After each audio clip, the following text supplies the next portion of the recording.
Carbon dioxide, R744, CO2 are all names for the same substance.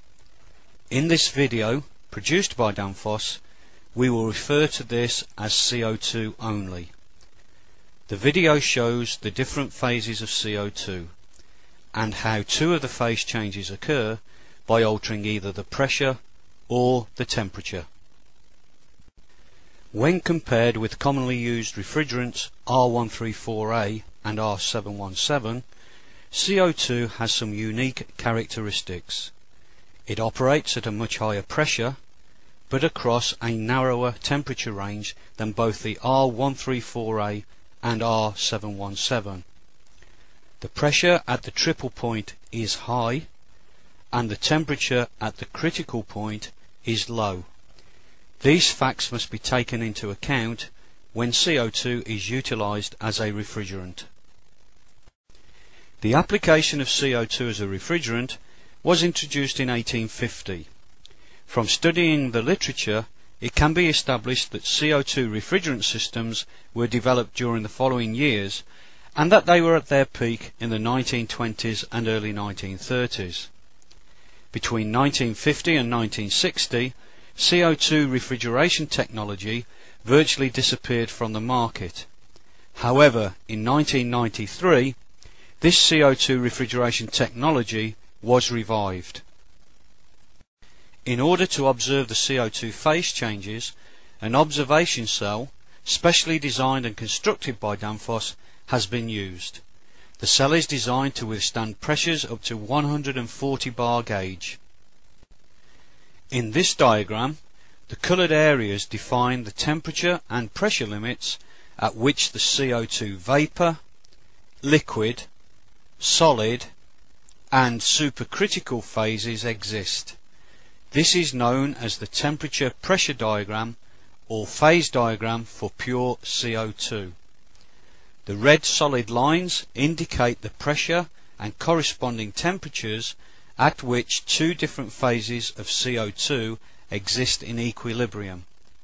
For example, liquid and vapour, solid and vapour, and solid and liquid. Here is the triple point, and here is the critical point on the phase diagram. For refrigeration purposes, the pressure enthalpy diagram is commonly used. For CO2 applications, this diagram has to be extended so that the solid and supercritical phases are included. The coloured areas indicate the different phases of CO2, namely vapour, liquid, solid and supercritical.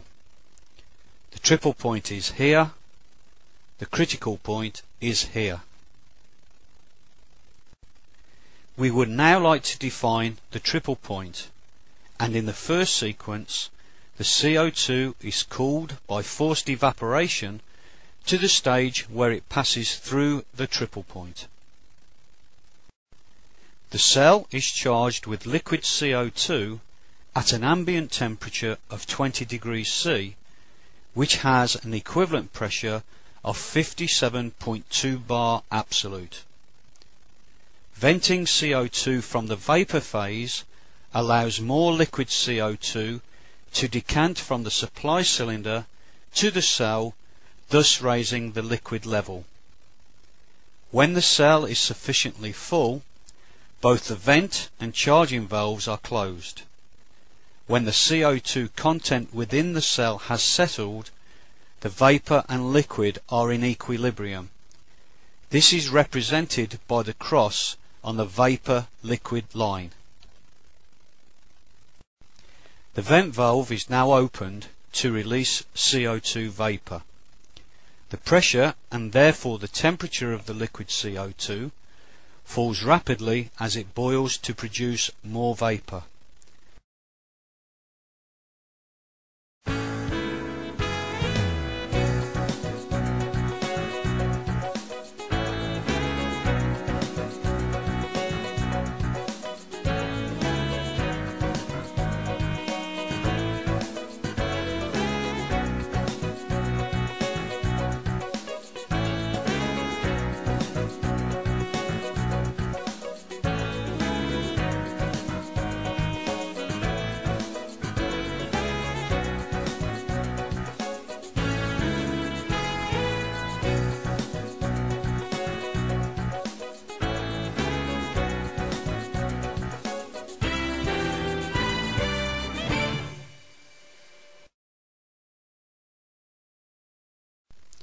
The triple point is reached with further reduction in pressure and temperature.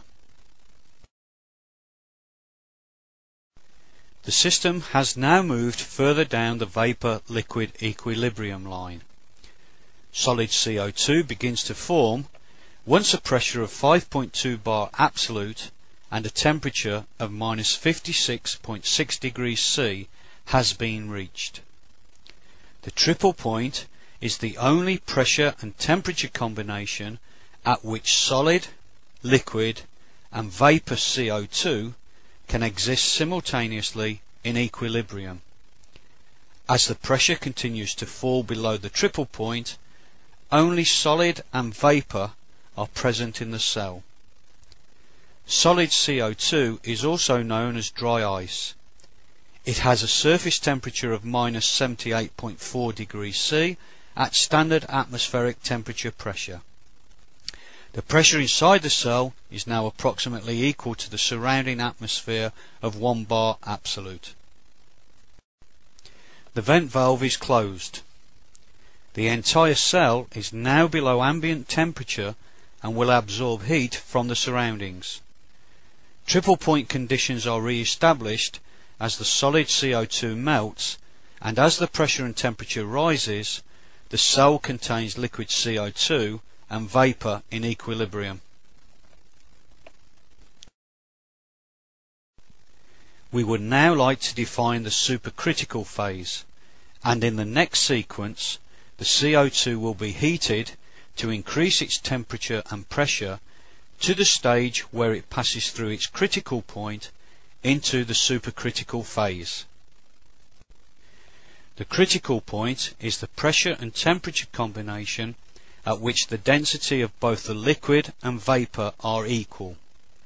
The distinction between the liquid and vapor phases disappears gradually as the pressure and temperature increases towards the critical point, until only a single phase exists in the supercritical area. The density of CO2 at the critical point is 468 kilograms per meter cubed, which is of the same order as many liquids, but is nearly 2.5 times higher than the CO2 vapor density at the starting point of 20 degrees C. The cell is again filled with liquid CO2 under the same conditions as before.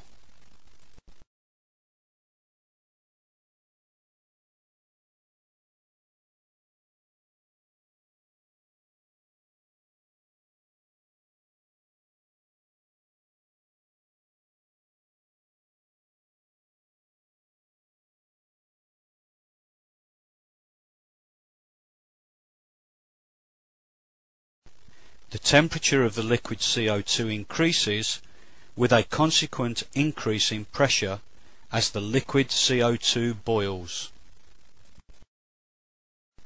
The CO2 vapor density above the liquid increases as the temperature and the pressure increase, and the distinction between the two phases disappears. CO2 now exists at a pressure of 73.6 bar absolute and a temperature of 31 degrees C. After a further small increase in temperature, all the CO2 present in the cell is now in the supercritical phase. This supercritical CO2 has some interesting and user-friendly properties. Its high density gives it some of the properties of a liquid, so for example it can act as a solvent for extracting various materials. However, its viscosity is much lower than for most liquids, and its diffusivity is consequently higher. These properties have led to a great deal of interest in the use of supercritical CO2 as a safe, effective solvent, in particular for food products. Cell heating is isolated. The supercritical CO2 pressure is reduced by opening the vent valve, and the CO2 temperature decreases simultaneously. When the critical point is reached, the distinction between the liquid and vapour phases becomes evident again. Pressure above the liquid CO2 is further reduced in stages by venting more vapour from the cell, and once again the cell contains liquid and vapour in equilibrium. We trust that you have found this short Danfoss video to be of interest and would thank you for your attention.